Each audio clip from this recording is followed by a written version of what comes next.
The highest paid FBS coaches looks like this. Some national champions there in the top 4, but we want to go down to Bill Belichick at number 9 on this list, making $10.1 million a year. And things have not been going well, though. The talk has been swirling around Chapel Bill this week, and one of the reports indicating what they were doing to players was not right. So let's go to our players' lounge. And guys, were these UNC athletes maybe sold a false sense of hope with Bill Belichick? Emily, thank you. That's a good question. That's one way to put it. I had no idea how this would work at Chapel Hill. I was rooting for it to work because when Jim Harbaugh came from the NFL to Michigan, I was like, this is great for college football. And then we have a chance to see one of the greatest coaches in the history of the sport come into college. It's like, this is great for our sport. And I thought it would be boom or bust. And clearly it's been towards the bust, but I didn't think it would be one of the worst hires that we've seen that I can recall. And there have been some bad hires, but when I actually start to believe things that people are saying maybe there does need to be a change, I usually preach patience. But after 5 or 6 games, I think it is worth looking into. How did North Carolina, how did everyone miss this bad on Bill Belichick in college football? Well, I think that we can say that they were misled, because if I was one of those 70 transfers, or if I was a new player going into North Carolina, I would expect 2 things. I would expect a no-nonsense policy when it comes to the theatrics that surround the sport and not being focused on external factors that don't help us win football games. And then I would expect the results to be shown on the football field. And like I mentioned earlier, this North Carolina team is in the 130s in the FBS out of 136 FBS teams in every statistical category: offense, defense, special teams. So if you went to North Carolina, you went there to become a better football player. You went there to be in an environment that made you feel like you were already a pro, or that would prepare you for the pro level. And that just hasn't happened in Chapel Hill yet. It's been one of the bigger disappointments in college football in 2025. Because when you talk about Bill Belichick, we're talking about the greatest to ever do it in the NFL. We talked about the greatest to ever do it in terms of being disciplined and dialed in and highly motivated and consistent, most importantly, and to your point, a no-nonsense guy. So that's what we thought we would see in terms of the foundation that would be created there in Chapel Hill was the same things that Bill stood on in New England. It's been the total opposite. And there lies the disappointment, because we knew it would take some time, because they needed to rebuild, create that culture. But they're going in the wrong direction. First and foremost, you talked about being dialed in, no distractions. That's what he emphasized throughout his time in New England. The biggest distraction has been tied to Bill. Come on now. In terms of your significant other being hands-on, always around, always involved, always in the camera, always in the headlines, that's something that you would not want any of your players to have tied to them. So why would you think it's okay for the head coach to do such? And then talk about defensively. Bill Belichick has been known to be one of the best defensive-minded coaches to ever coach on the sideline. That has been his calling card.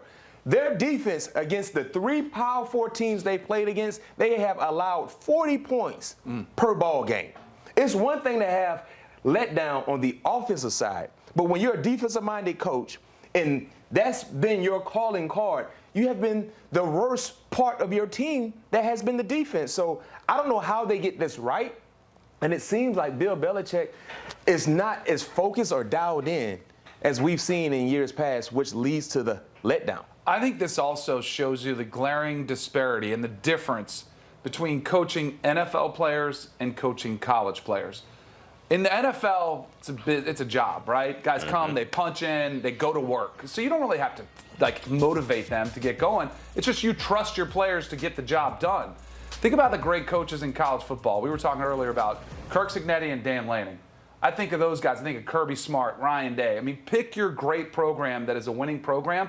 Those coaches are passionate, energetic, high-energy guys who get their team all to buy in to doing something greater than themselves and to motivate them to go out there every single day at practice and go out in the field and play with this fire and emotion. And then I picture Bill Belichick in front of the team before a game, like, all right, guys, like in that real, down, low energy voice, which worked in New England because you got pros. They want to pay for the paycheck, and I know play for the paycheck. And I know players are getting paid now, but I still think in college the motivation factor matters more. And I think that's why Urban Meyer didn't work in Jacksonville. He came into Jacksonville in the pros and was all rah, and didn't have much substance behind it. The guys were like, wait, what are you doing? Like, stop yelling at us. You want me to tell you what Bill Belichick says before a game? All right, guys, let's go out there and do our job. Right. And that's it. And then you walk out. And everything you're saying, guys in the NFL, it is their job. These kids in college, they're still playing for fun. They're playing for the opportunity to create their brand, to get to the National Football League, to where that is their profession. These kids, they're not motivated the same way that the Danny Cannells or the Brian McFaddens or myself were. They're motivated by different factors.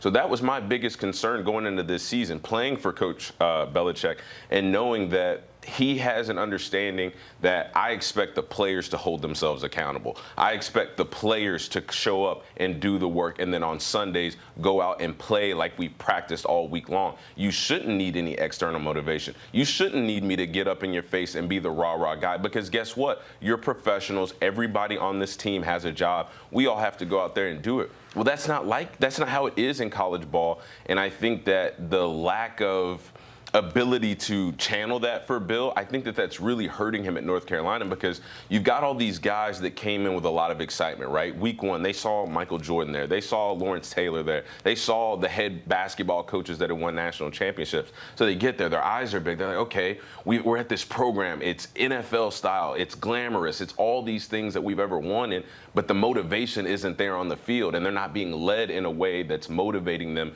to go out and put their best performances on the field. It has been a circus in Chapel Hill this week. I know Emily's got somebody with a little more info on what's going on there locally in North Carolina. Yeah, that's right, Danny. It's hard to keep up with all the reports that are swirling around Chapel Hill this week. So let's bring in Andrew Jones of Tar Heel 24/7. Andrew, help us make sense of all of this. What is actually happening behind the scenes during this bye week? Well, it's interesting that the poor play on the field, which has been at an alarming level, isn't even the topic of a conversation. It is the stuff that's going on off the field. I will say that there's a lot of things that are being reported that I have not been able to confirm, yet what I have confirmed is disturbing. I'm told that there is a lot more to it and may well come out down the road. I think the key right now is the lack of organization has allowed a lot of the chaos to occur, and it appears that they're now trying to get a hold of it, but it might be a little too late, because so many things have come out that are true. There are things that I've been told that are true, and you only get to that point with an extreme lack of organization. I think that's probably the biggest problem here. From a football standpoint, they don't look prepared. A lot of the personnel decisions have been a little bit confusing, to be polite, to be diplomatic. And then when you see how the communication is taking place and how emboldened people are increasingly in speaking to media and saying some of the things that they are, it just doesn't look like there's a very tight ship right now. And the statements that came out Wednesday night did not do anything to strengthen anything. In fact, I think it made things a little bit worse, because when you have two joint statements combined 25 words, that's not exactly a vote of confidence or a vote of assuredness on either side. So there's a lot more football to be played, believe it or not. They still have 7 games left starting next week at Cal, and hopefully for a while football is the story, because that's what I love to cover. But sometimes you have to pull out your shovel and dig, and the digging this week has unveiled some things that are not very pleasant around the program. Yeah, we appreciate you doing that digging for us. Andrew Jones, thank you so much for shedding some light on what the heck is happening over on Chapel Hill.